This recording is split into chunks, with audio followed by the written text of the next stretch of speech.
Hey everyone, welcome back to my channel. Now in this video I'm going to give my reaction to an article on the website Cork.bio. Now this article is titled 9 Things You'll Only Know If You Went to CIT. And I'm basically going to give my opinion on these, because some of them are actually pretty interesting and pretty funny as well. Here we go. Forever in the shadow of UCC, Cork Institute of Technology in Bishopstown has nevertheless educated generations of Cork third level students since its regional technical college days. As well as the main campus in Bishopstown, CIT students are also based at Cork School of Music, the Crawford Art Gallery, I think they mean Crawford College of Art and Design now, and the National Maritime College of Ireland. Currently going through an application process to create the Munster Technological University, which I have spoken about several times before and I will probably talk about more in the future. With the Institute of Technology Tralee, we look at what makes CIT unique and what students will remember after they graduate. And since I have graduated, let's take a look at them. Number 1. It's either too hot or too cold. If you've ever had a lesson in the prefabs on a cold February morning, it wouldn't have taken long to learn this lesson. Wearing gloves during lectures were essential. On the other side of the coin, on the campus, some of the rooms in the main blocks were like saunas, with no way of turning off the radiators. Now this is pretty much true. The prefabs, for any of you who don't know, basically the lecture rooms in the main building is sectioned off into blocks. Now the main building itself, the 1974 building, has blocks A, B, C and D in it. But then there's also prefab buildings next to them and around the college, which are basically the other blocks. So the prefabs are blocks E, F and G. I think there's a block H as well. That's the thing, I've worked there for years, still don't have a clue about that one. I think there's I think it's just one room though, so I'm not really sure about that. But basically, because I've had a couple of classes in block F, and that sentiment is true. They get really cold now. And some of the rooms in the main blocks, A to D, for some reason they have frozen the radiators to the on position. Now, fair enough, during the cold days, that's a good idea. However, when it's coming May or at the start of September and it's still pretty hot and you can't turn them damn things off, you start to melt. So yeah, definitely. Okay, next one. Number 2. Exams ruining Christmas and a break in January. Thanks to the good work of the Students' Union, January exams are a thing of the past, giving students a chance to enjoy Christmas. Now I will preface that by saying that we only got them ended for this year. We're not sure about next year. Hopefully that continues, but I'm not sure. It wasn't always like this though, with most exams scheduled for January up until this year. Christmas cramming was no fun. The only upside was a long break in January before returning for the second semester.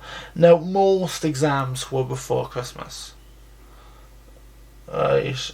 like it wasn't regular as far as I'm aware. That before last year, where as far as I'm aware was the first time they were official, there weren't any January exams.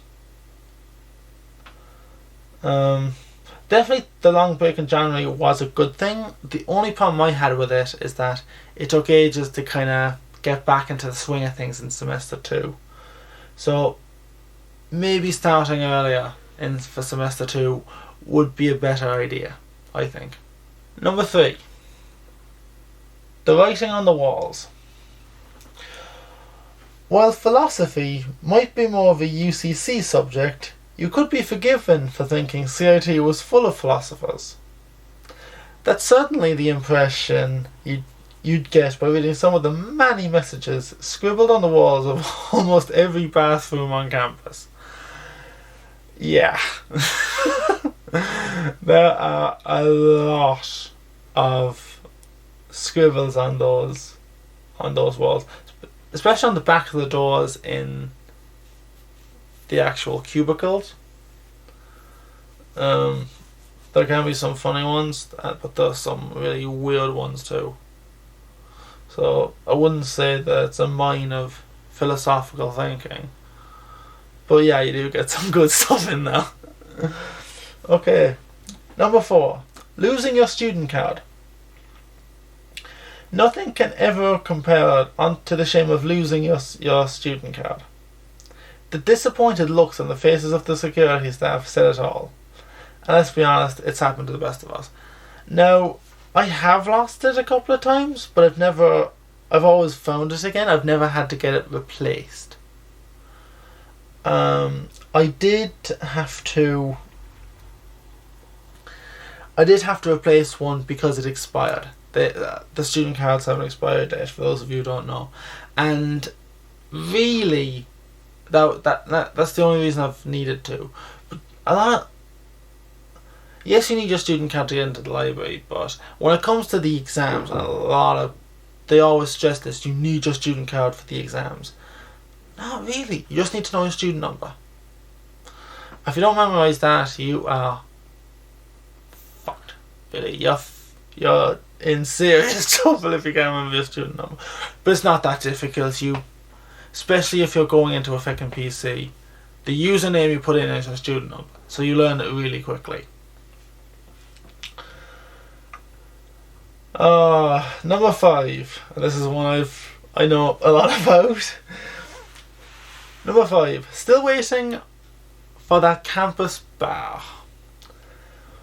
One thing, or rather 2 things, that UCC has and CIT doesn't have: a campus bar. Maybe when CIT upgrades to Munster Technological University. We can only hope.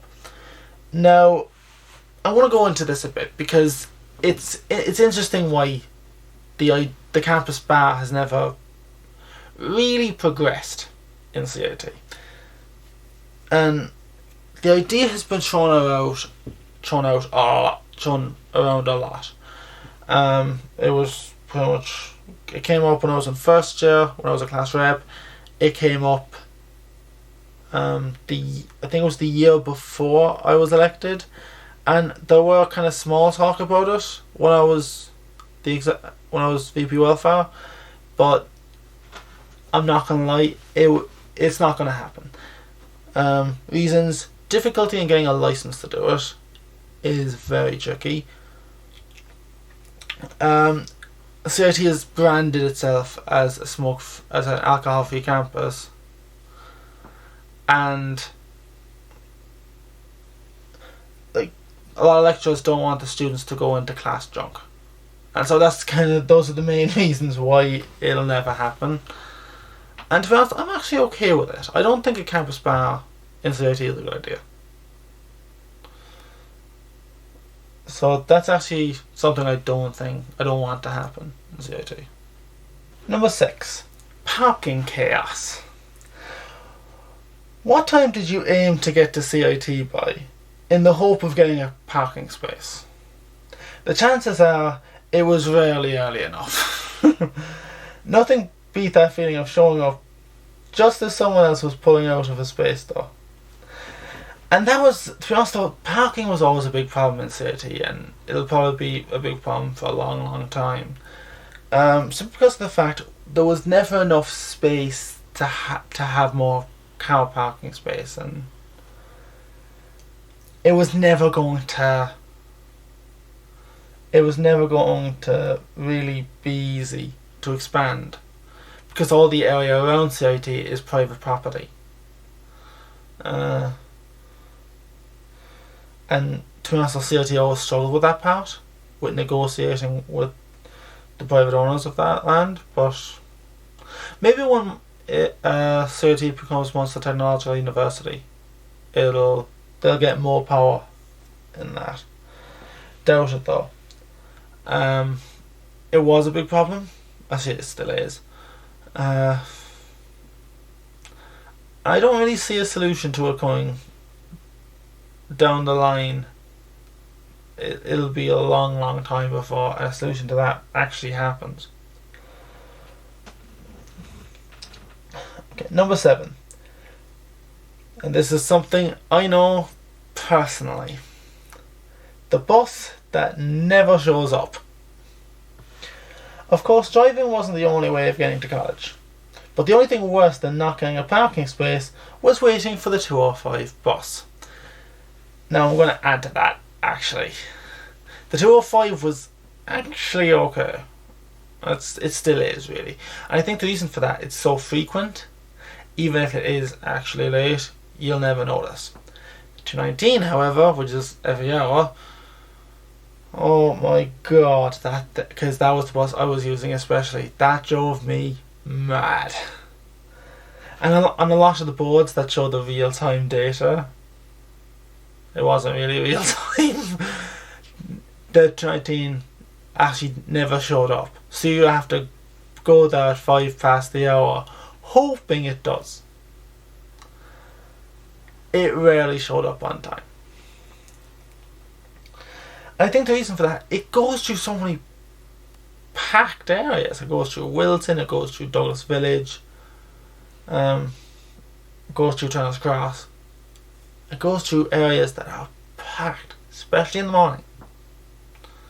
So you're kind of in trouble there. Number 8. The UCC superiority complex. Everyone in CIT had a friend at UCC with a completely unwarranted superiority complex. The way UCC students talked about the quad and the bool, most of them probably thought they were at Hogwarts. But did they have prefabs? Now, it is the problem when it comes to UCC and CIT, between superiority inferiority complexes, is that from what I know, CIT doesn't really care about UCC. And I think UCC kind of care a little bit about CIT. Not that much. I don't think it's really there. I don't think. It still is annoying why that keeps being played up a bit though. It doesn't really exist. Not to my knowledge anyway. Number 9. The last one. You can fail exams. Coming from someone who failed quite a few exams, I know exactly what this... I know exactly this one. I know this one quite well. This came as a surprise to nearly every student at one stage or another. For one reason or another, most people at CIT believe it's nearly impossible to fail an exam, and then they go and fail one. Those repeats in August were a great way of having an impromptu class reunion though. I'm not gonna lie.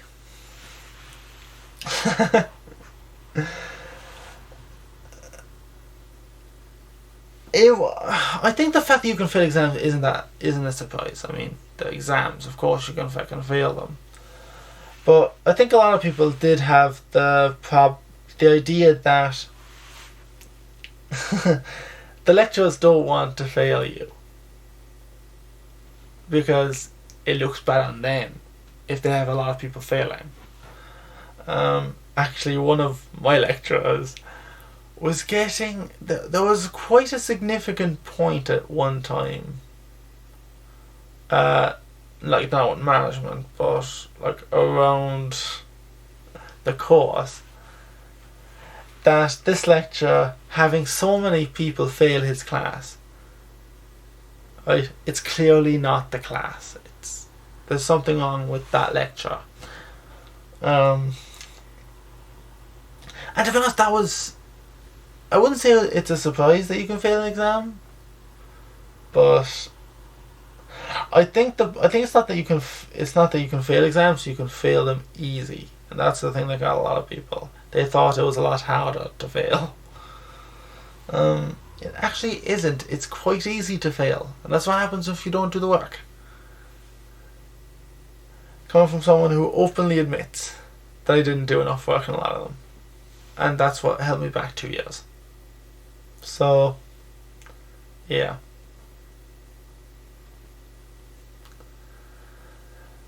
Now, what do you guys think of this article? Now, I know it's satire, really, it's for fun, but if you're a CIT student, what do you think? What do you think of these points? And is there a point that you think these guys missed? And if there is, put them in the comment section down below. And maybe if there's a good few of them, I'll actually do a reaction video to that. I hope you liked this video, and if you did, smash that thumbs up button. And also, if you like the content that I make, hit the subscribe button so you guys get notified of my latest content. And don't forget to hit that bell icon so you guys actually get notified when I upload videos. And also, interact. Put your opinion down below. I'd actually like to help. Thanks for listening, and I'll see you next time.